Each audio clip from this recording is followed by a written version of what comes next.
Haunted Boys Hostel Horror Story.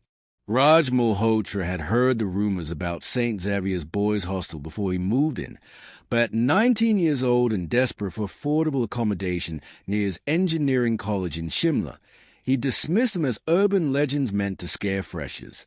The 4-story colonial-era building sat on the edge of campus, surrounded by dense pine forests that seemed to swallow sound. It had housed students since 1952, and according to whispered stories, not all of them had left. Room 413, the warden, Mr. Kapoor, said gruffly as he handed Raj a rusty key. The old man's hand shook slightly. 4th floor, last room on the left. Keep to yourself. Don't wander the halls after midnight, and whatever you do, don't go to the terrace. Why not? Raj asked, trying to sound casual. Mr. Kapoor's eyes darkened. Just don't. Rules are rules. The hostel corridors were narrow and poorly lit, with flickering tube lights that cast everything in a sickly yellow glow. Raj's footsteps echoed on the cracked tile floor as he climbed the stairs, his duffel bag heavy on his shoulder. The walls were covered in peeling green paint and graffiti, mostly names and dates, but also strange symbols he didn't recognize. Room 413 was at the end of a hallway that seemed darker than the rest of the building. Raj unlocked the door and stepped inside to find a sparse room with 2 metal-frame beds, a wardrobe with a broken door, a study table, and a window that overlooked the pine forest. The second bed was neatly made but appeared unused. "Hello," Raj called out, thinking his roommate might be in the attached bathroom. No response. He unpacked his belongings and was arranging his textbooks when he heard footsteps in the hallway, slow, deliberate footsteps that stopped right outside his door. Raj waited for a knock. None came. The footsteps simply stood there, silent, for what felt like minutes before finally moving away. Raj shook off the unease and headed downstairs to the common room, where about a dozen other students were watching cricket on a battered television. A muscular boy with a buzz cut looked up as Raj entered. "New guy?" "Which room?" the boy asked. 413, Raj replied. The room went silent. Even the cricket commentary seemed to fade. The boys exchanged glances, and the buzz-cut boy, whose name tag read Vikram, let out a low whistle. 413? Seriously? Man, you need to change rooms. Why? What's wrong with it? An older student named Arjun, thin and serious-looking, spoke up. That room's been cursed since 1978. A student named Ashwin Desai hanged himself in there. They found him 3 days after he died, hanging from the ceiling fan. Since then, every student assigned to that room either requests a transfer within a week or, well, something happens to them. What kind of something? Raj asked, his mouth going dry. Strange things. Nightmares. Objects moving. Some guys wake up with scratches they can't explain. One kid last year, Pradeep, he lasted 2 weeks before he completely lost it. Started talking to someone who wasn't there, refused to sleep, eventually had a breakdown and had to withdraw from college. Arjun leaned forward. The room where Ashwin died, that's 413. Raj forced a laugh. Come on, you guys are just trying to scare the new student. I don't believe in ghosts. Then you'll be fine, Vikram said, but his expression suggested otherwise. That night, Raj lay in bed, staring at the ceiling fan that rotated slowly despite him not turning it on. The room was cold, unnaturally cold for a September evening. Outside, the wind howled through the pine trees, creating an eerie whistling sound that seemed almost like voices. At 2:47 a.m., Raj woke to the sound of crying. It was soft at first, like someone sobbing in the distance, but as Raj's eyes adjusted to the darkness, he realized the sound was coming from inside his room, from the empty bed across from his. Hello, Raj whispered, his voice cracking. Is someone there? The crying stopped abruptly. The silence that followed was worse, heavy, expectant, like the room itself was holding its breath. Then the wardrobe door began to creak open. Raj's heart hammered in his chest as he watched the broken wardrobe door swing outward slowly, revealing the dark interior. Nothing emerged, but Raj could feel something watching him from within that darkness, something cold and angry and desperately sad. He grabbed his phone and turned on the flashlight, shining it toward the wardrobe. The light revealed nothing but his own clothes hanging limply. But when he lowered the phone, the door was now fully open, and standing in front of the wardrobe was a figure. A boy, perhaps 17 or 18 years old, wearing an old-fashioned hostel uniform from decades past. His face was pale, almost translucent, and his neck, Raj's stomach lurched. His neck was bent at an unnatural angle, with dark rope burns visible even in the dim light. "You're in my room," the figure said, his voice a hoarse whisper that seemed to come from everywhere at once. Raj couldn't move, couldn't breathe. The apparition took a step closer, and Raj could see that the boy's eyes were empty, not black, but hollow, like looking into infinite void. "This is my room," the ghost repeated, tilting his head further, the wrong angle making Raj's skin crawl. "Why are you in my room?" I'm sorry," Raj managed to choke out. "I didn't know. I'll leave." "They always leave." The ghost's face contorted with rage, and suddenly he was right beside Raj's bed, his cold breath reeking of decay. "Everyone leaves. Just like my parents left. Just like my friends left. Just like my life left."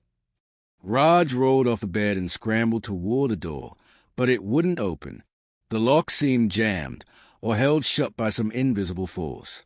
Behind him, he could hear objects moving, books flying off shelves, the chair scraping across the floor, the metal bed frame groaning and bending. "You can't leave," the ghost shrieked. "No one leaves. Stay with me. Stay with me." The ceiling fan began spinning violently, faster and faster, the screws holding it to the ceiling starting to pull loose. Raj ducked as the fan broke free and crashed to the floor right where he'd been standing moments before. In the chaos, the door suddenly gave way, and Raj tumbled into the hallway. He didn't look back, just ran, down the dark corridor, down the stairs, not stopping until he burst into the warden's office on the ground floor. Mr. Kapoor looked up from his desk, unsurprised. "Room 413. Raj nodded, unable to speak, tears streaming down his face. The warden sighed heavily. "They never listen. Come, have some tea. You're not the first, and you won't be the last." Over steaming cups of chai, Mr. Kapoor told Raj the full story. Ashwin Desai had been a brilliant student from Mumbai, sent to St. Xavier's by parents who were too busy with their careers to notice their son's deteriorating mental health. He'd been bullied, isolated, suffering from severe depression. On the night of November 13th, 1978, after receiving a letter from his parents saying they were too busy to visit for Diwali, Ashwin had fashioned a noose from his bedsheets and hanged himself from the ceiling fan of room 413. The tragedy is that his roommate had gone home for the weekend, Mr. Kapoor said quietly. Ashwin hung there for 3 days before anyone found him. 3 days of hanging in that room, alone, forgotten. His spirit never left. He is trapped there, reliving that loneliness, that abandonment over and over. And he tries to keep anyone who stays in that room, because he can't bear to be alone again. "Why don't you just close the room?" Raj asked. "We've tried, multiple times. But every year, enrollment increases, and we need the space. The administration doesn't officially acknowledge the haunting. They just keep assigning students to the room, and the students keep requesting transfers." Mr. Kapoor fixed Raj with a serious stare. "I'll move you to another room tomorrow. But Raj, there's something you should know. Ashwin's death anniversary is coming up, November 13th. On that night every year, the entire 4th floor becomes active. Students hear screaming, see apparitions, experience terrible things. If you're smart, you'll find somewhere else to stay that night. Raj was moved to room 217 the next day, rooming with Vikram, who turned out to be a decent guy despite his intimidating appearance. But Raj couldn't shake the memory of that hollow-eyed ghost, that desperate plea for companionship twisted into rage and violence. Weeks passed. October turned to November, and the atmosphere in the hostel grew tense as the 13th approached. Many students made plans to go home that weekend. Arjun warned everyone in the common room, "Whatever you do, don't stay on the 4th floor that night." Last year, 3 guys tried to be tough about it. One of them ended up in the hospital with a concussion, said something pushed him down the stairs. Another had a complete mental breakdown and had to be sedated. On the evening of November 12th, Raj was studying in his room when Vikram burst in, his face pale. "Raj, there's a problem. You know Rohit, the first-year kid who moved into 413 last week." Raj's stomach dropped. "Yeah." He didn't go home. He's still up there, alone, and is not answering his door. The warden's gone to his village for a family emergency, and the substitute warden doesn't believe in ghost stories. We need to get Rohit out of there before midnight. Raj didn't want to go back to the 4th floor. Every fiber of his being screamed against it. But he thought of that scared first-year student, alone in that cursed room on the worst possible night, and he knew he couldn't leave him there. "Let's go," Raj said, grabbing a flashlight. 5 of them went up together, Raj, Vikram, Arjun, and 2 other senior students.